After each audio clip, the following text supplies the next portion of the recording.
our final topic of this newsletter, the potential dangers of patient-controlled analgesia by proxy.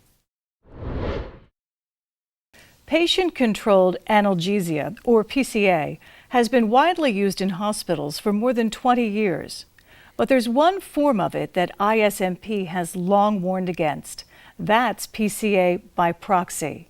PCA by proxy means it isn't the patient that is controlling the amount of opioid he or she is receiving, but rather someone else, like a family member or an aide.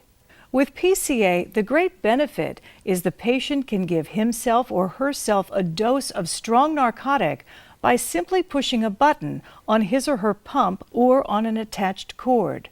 Prescribed limits are set, so a maximum safe amount can't be bypassed.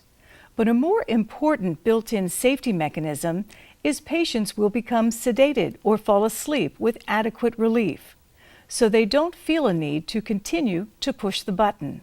But when someone else does this for the patient, are they helping to relieve their loved one's pain or simply causing more problems?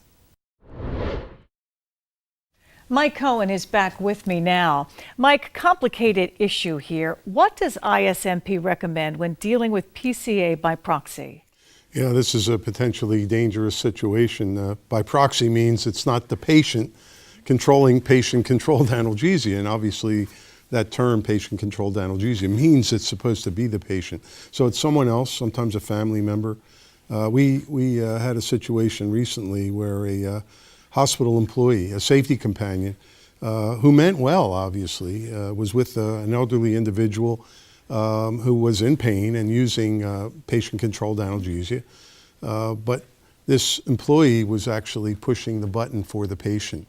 So well-meaning, trying to keep the patient from having a lot of pain, kept pushing the button, and unfortunately pushed it to the extent that the patient, who he thought was sleeping, actually was sleeping, but then later on became stuporous and unfortunately stopped breathing from the opioid overdose. Now, this is something that we've had happen actually several times, and we've actually been to locations where this has happened. I remember one tragic event where a mother was lying in bed with her daughter and pushing the button for her daughter. So a terrible situation. Her daughter also was a fatal event. Mm-hmm. So what do we recommend? Well, obviously training of anyone who's near a patient with patient-controlled analgesia. It is supposed to be the patient that pushes the button. Unfortunately, it doesn't always happen that way. So besides the training, what we like to do is have patients actually come in, especially for elective surgery, meet with the anesthesiologist or the pharmacist, the caregivers as well, if they have a family member, for example, that might be with them, and learn about the patient-controlled analgesia and understand that they really should, no one should be pushing the button for the patient.